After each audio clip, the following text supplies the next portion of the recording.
Ustadz, izin bertanya Ustadz. Saya ibu dari dua anak yang jaraknya berdekatan.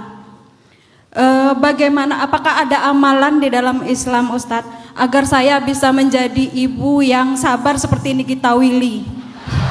Oh, Karena saya rasa saya menghadapi dua anak itu yang sering berperang, saya sering jadi mak lampir jadi Ustadz. Apakah ada amalan agar kita bisa sabar seperti Nikita Willy? Nikita Willy. Terima kasih Pak Ustadz. tergantung donaturnya.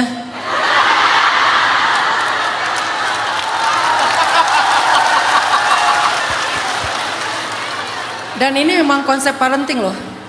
Saya pernah belajar ke Ustadz Ajo Bendri ya. Saya pernah dengar beliau pas kita lagi mau bikin sekolah rimba. Saya minta pendapat beliau dari sisi parentingnya. Beliau pernah bilang gini, salah satu rahasia memiliki ibu yang baik untuk anak-anak kita adalah jadilah seorang suami yang royal.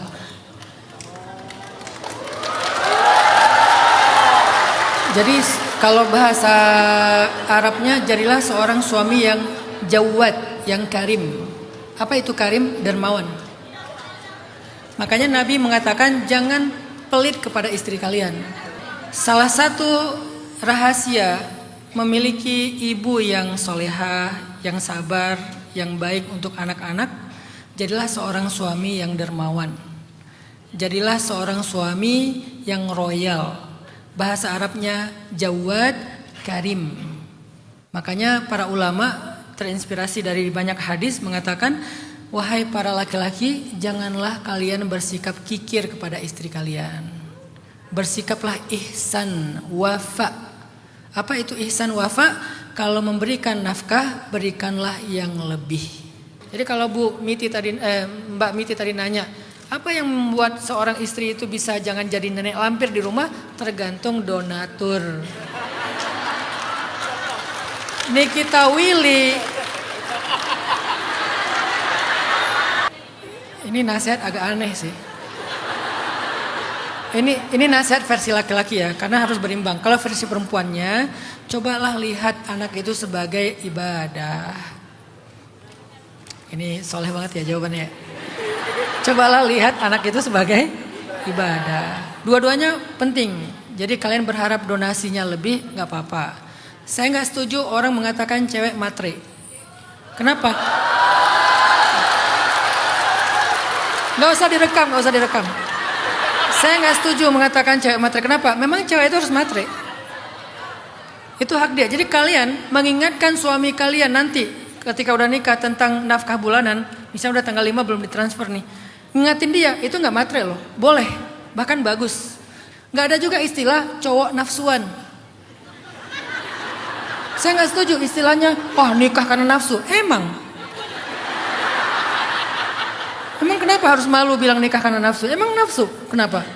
Karena Allah sendiri yang melegalkan itu di dalam Al-Quran. Illa ala azwajihim. Laki-laki beriman itu menjaga pandangan, menjaga kemaluan kecuali kepada istrinya. Secara terhormat dan halal. Jadi gak apa-apa dengan itu. Salah satu tujuan pernikahan itu sakinah. Sakinah itu apa? Tenang. Tenang itu identiknya laki-laki kalau kita baca tafsir. Artinya supaya laki-laki bisa menyalurkan kebutuhan biologisnya secara terhormat dan halal. Itu arti sakinah. Yang kita suka bilang sakinah, mawaddah. Sakinah itu hak suami, mawaddah itu hak istri, rahmah itu hasil mereka berdua yang bernama anak. Jadi sakinah, mawaddah, warahmah, suami, istri, anak. Secara tafsir ya. Jadi kalau kalian sekarang bilang samawa, mulai sekarang harus ngerti. Sakinah itu laki-laki. Apa identiknya sakinah? Kebutuhan biologis. Jadi kalau dibilang, lu nikah nafsu ya? Iya, nafsu banget gua. Itu normal. Kalau dia bilang, enggak, gua enggak nafsuan, enggak normal itu. Berarti kamu nafsunya sama siapa? Laki-laki. Kan bahaya kan? Normal. Kalau enggak nafsuan malah enggak normal. Perempuan, lu nikah kenapa? Ya dia orangnya udah mapan, dia bisa ngasih nafkah yang cukup. Normal itu. Walaupun kadang ada pengecualian. Istri sakit, istri lagi haid, suami pekerjaannya lagi bermasalah, sabarlah. Tapi secara fitrah bahwa ada kebutuhan itu normal. Yang terakhir baru rahmah. Jadi Mbak Miti, Semoga suaminya diberikan rezeki yang berlimpah. Semakin berlimpah semakin sabar insya Allah.